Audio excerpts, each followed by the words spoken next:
मलकापूर शहरात भटक्या श्वानांचे निर्बीजीकरण व रेबीज लसीकरण मोहिमेस प्रारंभ. न्यायालयाच्या निर्देशानुसार मलकापूर नगरपरिषद व आसरा ॲनिमल वेलफेअर यांच्या संयुक्तपणे मोहिमेला सुरुवात. मलकापूर शहरातील भटक्या श्वानांचे निर्बीजीकरण व अँटी रेबीज लसीकरण मोहिमेस न्यायालयाच्या 2023च्या निर्देशानुसार मलकापूर नगरपरिषद व आसरा ॲनिमल वेलफेअर ऑर्गनायझेशन बेंगलोर यांच्या संयुक्त विद्यमानाने मोहिमेचा शुभारंभ करण्यात आला. मलकापूर शहरातील भटक्या श्वानांचा वाढता वावर रोखण्यासाठी विशेष मोहीम राबविण्यात आली आहे. या मोहिमेअंतर्गत शहरातील भटके श्वान पकडले जाणार असून त्यांच्यावर तज्ज्ञ डॉक्टरांच्या उपस्थितीत निर्बीजीकरण व रेबीज लसीकरण केले जाणार आहे. या मोहिमेचा शुभारंभ नगराध्यक्षा रश्मी कोठावळे यांच्या उपस्थितीत करण्यात आला.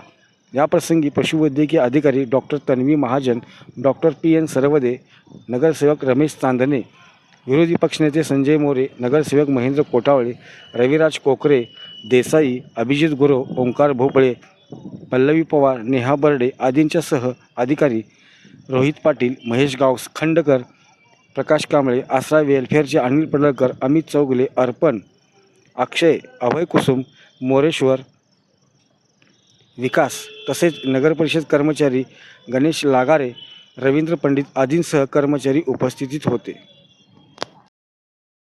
नागरिकांच्या भीतीचे वातावरण असते. तुम्ही आता त्यांना रेबीची लस देणार आहे, त्यानंतर कुत्रं चावल्यानंतर नागरिकांना त्याच्याबद्दल काय खबरदारी घ्यावी लागेल? सो जेव्हा डॉग वॅक्सिनेटेड आहे आणि त्याला लस दिली आहे रेबीजची, तर त्यानंतर मग त्यांना धोका नाही आहे रेबीज होण्याचा.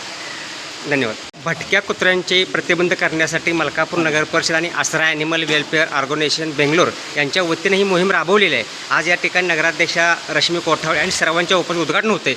या एकूण परिस्थितीमध्ये तुमची काय भूमिका असणार आणि कशा पद्धतीने ही उपाययोजना केली जाणार आहे? सो मी डॉक्टर तन्वी आहे आणि मी इथे सर्जन म्हणून आली आहे. मी इथे या जे प्राणी आहेत त्यांचं निर्बीजीकरण करणार आहे आणि त्यांचं अँटी रेबीज वॅक्सिनेशन पण करणार आहे.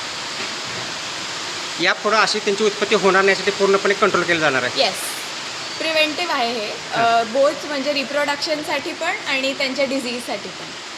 इथं त्यांच्यावर किती दिवस औषध उपचार होणार किंवा त्यांची काळजी कशी घेतली जाणार? सो सर्जरी तर जे एक दिवशी होणार आहे आणि मग त्यानंतर पोस्ट ऑफ केअरसाठी 2 to 3 days त्यांना ठेवणार.